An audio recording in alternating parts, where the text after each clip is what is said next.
and then we're going to have a kidney cell. So this is a stratum of cell.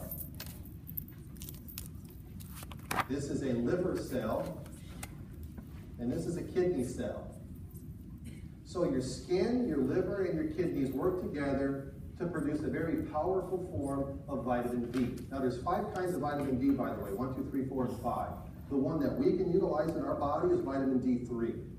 We can take vitamin D2 and convert it into vitamin D3, but I'm not going to talk about that. I'm just going to talk about what we make naturally, all right? So what we have in these stratum of cells is 7-dehydrocholesterol. It's cholesterol, okay?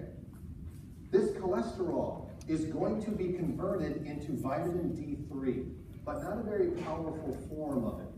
But this is where it all starts in the body. And that form of vitamin D is called cholecalciferol. That's D3. So we've already made vitamin D3, but it's not a very powerful form of it. We want to make it more powerful. We want to make it more biologically active and potent. How are we going to do that? And by the way, what catalyzes that reaction, what allows that reaction to occur, is solely UVB. UVA does not have anything to do with this. UVA will produce melanin, UVB will produce melanin, but UVB is the only wavelength of the sun, or tanning beds, that will allow the production of vitamin D in the skin. Okay, so this is the initial step. All right? Now what? We need to get into the liver. How are we going to get it there, do you think? What do you think that tube is? It's the blood vessel. That's how things get carried in the body, circulatory system. So cholecalciferol through the blood is going to travel to the liver cell. So now the cholecalciferol is in your liver. There, the liver cell is going to turn this into something a little bit more powerful. It's still going to be vitamin D3, but it's a more powerful form of it, calcidiol, with the D. So now we have a more powerful form, but we can do even better than that. We can circulate this to the kidney, to certain kidney cells, which is what we're going to do. And so calcidiol will be carried to the kidneys, and it will be turned into the most biologically active, most powerful form of D3 called calcitriol. So just replace the D with the TR, and now we have a very potent, biologically active form of D3. I want you to know exactly what happens in each of these cells. I want you to know what starts it off, the sun. So again, the sun's not all that bad, all right? Are we good? So what we just drew there are those words in your notes indicating these 4 words that you have to know. 7-dehydrocholesterol, cholecalciferol, calcidiol, calcitriol. Know where they're all located, know what they all are. Okay? Are we good? And then vitamin D does all kinds of great things within the body. The more they study vitamin D, the more they're finding out that it does very, very good things for us. How much sun do you need a week to produce enough vitamin D? 1 hour.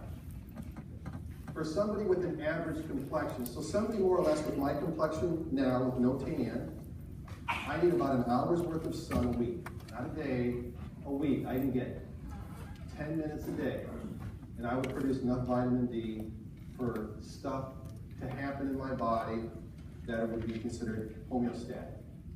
If I had darker skin, let's say I decided to go out in the sun in the summer a lot, and I got really, really dark, really, really tan, would I need to be out in the sun more or less to get enough vitamin D produced? More or less? If I had dark, dark skin, would I need to be in the sun longer or not as long to make as much vitamin D? Longer, right? Why? If I have darker skin, what do I have more of? Melanin. If I have more melanin, am I going to have as much UV rays penetrate to the stratum of the cell layer? Nope. If you have darker skin, you need more sun exposure than just an hour. If you have lighter skin, you don't need an hour. You might only need a half an hour a week. Why? Because it's easier for the UV rays to penetrate the to the stratum basal layer. These are UV rays penetrating to the stratum basal layer. Darker skin, more melanin, less penetration, you need more time. Lighter skin, more penetration, you don't need as much time. I want you to know that. Yes, sir? So when you say UV exposure, does that include just being outside? Yeah. You just like these things in the shade? Well, if you're in the shade, you're not going to get as much UV exposure. Are you going to get sun? Yeah, this is more direct It's sunlight. like you're sitting directly. Yes, that's what these numbers come from, the 60 minutes. Okay? Now, if you were sitting in the shade, you're still getting UV rays, but you might, depending on how shaded it is, I don't know, 2-3 hours. I don't know exactly what the numbers would be. Just know, 1 hour a week for the average complected person, more time if you're darker complected, less time if you have a lighter complexion. I want you to know that. All right? And I want you to understand why. If you're darker, you have more melanin. More melanin, you're just not getting as much penetration to the stratum basal. Okay? So again, UV rays can be good. And they are. Okay? What do you do in the wintertime, by the way, when you don't get in the sun very much? Do you think that a lot of people in the wintertime are vitamin D deficient? You better believe they are. What can you do? Go to Meijer and buy some vitamin D. It's cheap.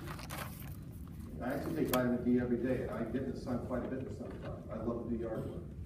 But I still take 2,000 units of vitamin D every day because it does all kinds of good stuff in the body. It's cheap. Just take it every day. Okay? Now what? What else does your skin do? It protects us. We talked about that. It makes vitamin D. We just got done talking about that. What else does your skin do? You have a body temperature of 98.6 degrees. That's your set point. There's a mess of stuff going on in your body that allows that to happen. Your skin is one of those contributors. How does your skin allow your body temperature to be regulated? We're going to talk about that. So we have this picture, and I'm not going to draw it because it's a really nice picture. We have two panels here, an upper panel and a lower panel. What we have in each case is the same area of the skin.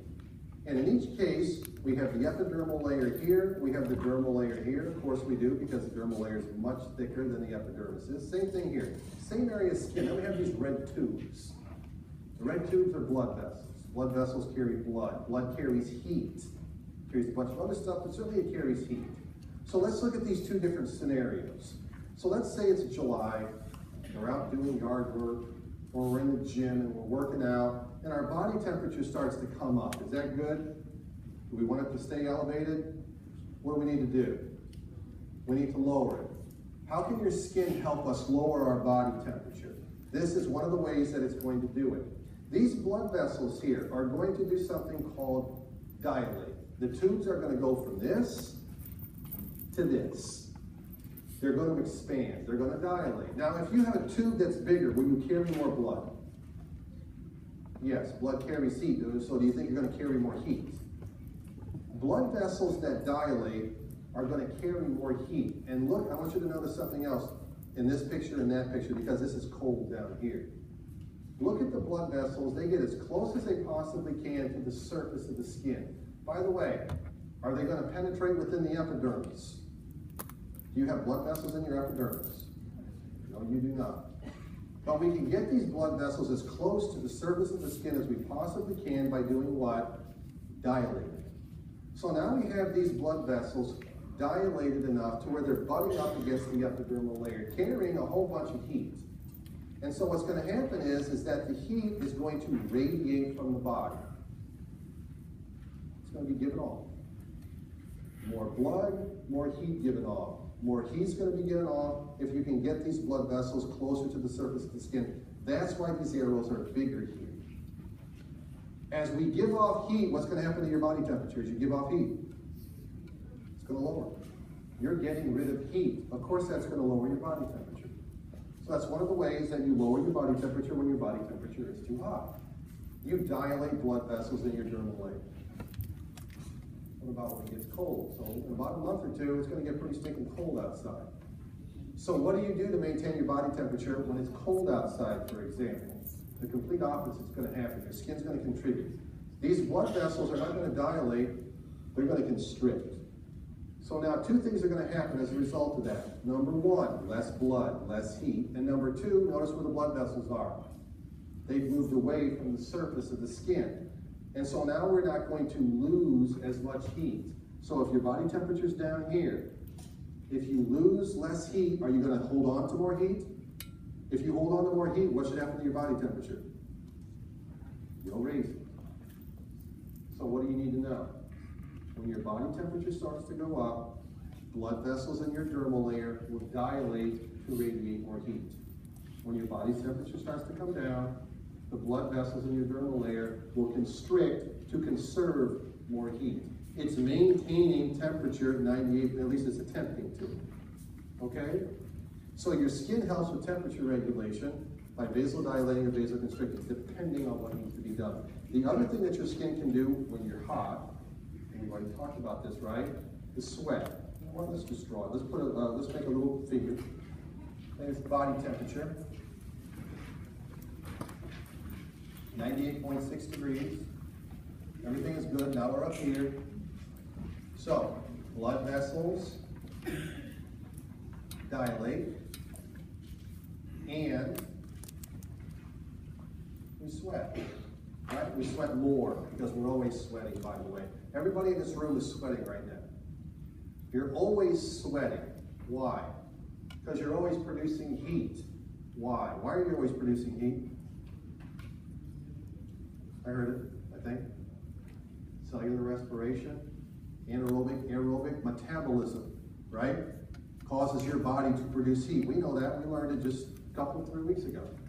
You're always producing heat. So you're constantly trying to cool your body. So you're always sweating. You sweat about a quart a day, roughly. Okay?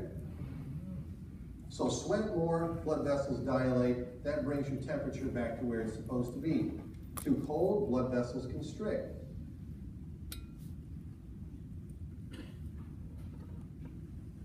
And you sweat less. Bring your body temperature up. Okay? That's your skin helping maintain a body temperature of 98.6 degrees so that you don't denature proteins in your body and bad things happen. All right? Are we good? What's next? Let's talk a little bit more about sweat. Let's talk about how it excretes waste. Nitrogenous waste. So what's nitrogenous waste? It's molecules in the body that contain nitrogen. So we're going to revisit something here. Protein metabolism. So we have a protein. When we catabolize a protein, what are we going to get? What are proteins made of? Amino acids.